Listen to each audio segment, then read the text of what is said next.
Hello everyone. So this video is going to be a little bit different because it's going to be a little bit of a rant against AMD's naming scheme and currently how they are misleading young innocent students into buying some like very cheap and not so powerful laptops with this Ryzen 5 7520U processor. So, you know what happened? So, my friend wanted to buy a new laptop, and currently, she is not that much into tech, like, okay, which processor is good, which is like better in the market, and all this stuff. So, like, she selected one of these laptops. This laptop looks quite good, like the screen is good, the RAM is 16 gigabytes, which is quite which is probably the bare minimum in 2025. But the thing is that as you look at the processor, the name is Ryzen 5 7520U. So you might think, okay, Ryzen 5, it is not Ryzen 3, and it is 7. So 7520, that's a high number. U basically means power efficient processor and all this. And you are just seeing that, okay, the memory bandwidth of the RAM is quite high and all this. But at the end of the day, like if you delve deeper into how AMD is basically naming their CPUs, it used to be something like this. Basically, Ryzen 9 means high end, 7 means some upper mid range, 5 means mid range, and 3 basically means entry level. And based on that, we generally have different SKUs like X, G, H, and all this. But what happened in 2024 or 2023, I think, basically they changed their naming scheme. And what did they change their naming scheme to? A very misleading one. This is from How to Geek, and they basically took a snapshot of AMD's website. I can show it on their website as well. So what they're showing is currently the portfolio model year. So if the processor has been released in 2023, they will start with 7. For 2024, they will start with 8, and for 2025, that is this year, they will start the number with 9.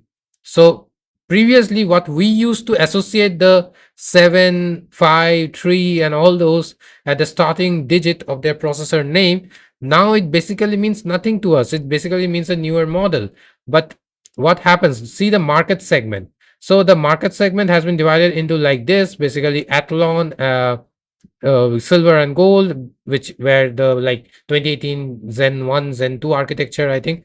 And then you basically have Ryzen 3, Ryzen 5. Basically, this will so that okay, these are from Ryzen 5. And then basically the architecture Zen 1, Zen 2, Zen 3, Zen 4, Zen 5. Now, understand it was what? 7520, right? So it was 7520. That means it was released in 2023. So yeah, this naming convention came in 2023. I remember Linus Tech Tips video, he made a rant about this at that time as well. So and then what is this? 755 basically means yes, Ryzen 5. It remains the same. But then what do we have of 2, right? 2 basically means Zen 2 architecture. That's from 2018, 2020s, and that's a very old architecture at this point. Then basically any kind of feature isolation. So it was what? 2.5, right? 2, no, 2.0. Basically it has no exact like upper model within the segment or lower model within the segment. It is the lower model within the segment. And this form factor, basically the TDP, U, C, E, and then HX, this kind of remain the same. But at the end of the day, what happened then?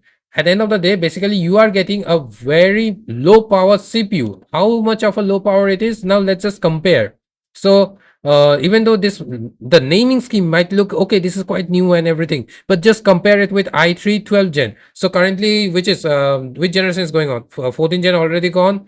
I think Ultra series, so it is around like comparable to 16. So it's about 4 years, yeah. So it's a 4-year-old like CPU that we are comparing it with, and yet i3 12 generation, that is a U series 1.5. So that is beating out this Ryzen 5 7520U.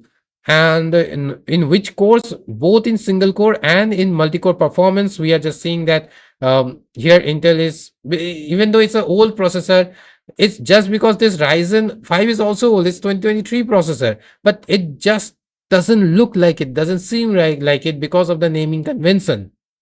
And what we are getting basically 61 to 75 because it is a low powered CPU. What do you expect it to do?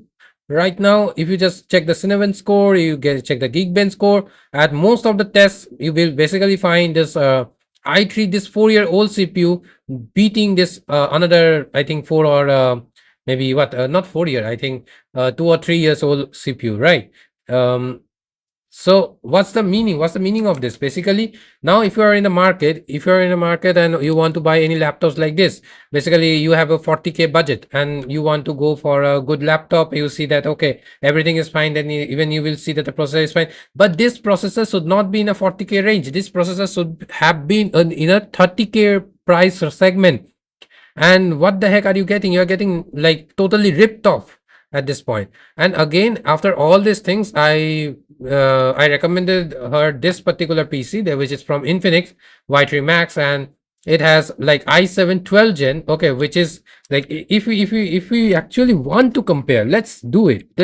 We are talking about Ryzen 5 7520U, okay, and we are comparing with i7 12 what is this 12 gen? I forgot the exact what is it? It is 1255. Okay, I think that's the lower version of the, yeah, it was lower version. So let's do it 1255 U, and yes, do we have it? Yes, we have it. So if we do go to the nanoreview.net and we just check it, it is what? It is like multi-core performance is just a double of it. It's the double of it. Integrated graphics performance, double of it. Okay, like almost double, not exactly double, but yeah, almost double of it. And basically, why do you even want a Ryzen 5? Because it uses a 6 nanometer architecture. Of course, the Intel i7 will sip a lot of battery.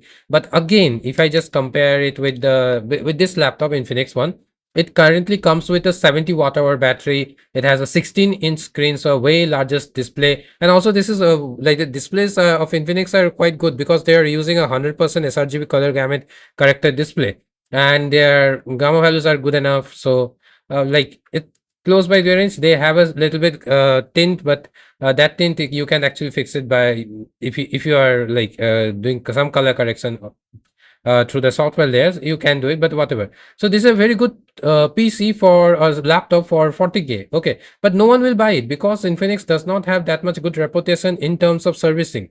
And I understand it, and again, I might be a little bit biased because as you see, I am myself using Infinix X3 Slim. Okay, this is currently what 2 years old laptop when I bought it, but it is serving me quite okay. Okay, like I know it is not like that top of the spec of the laptop, and it took me quite a lot of time, because I had to reroute the signals from my CPU to the speakers, which were now haywired and all this.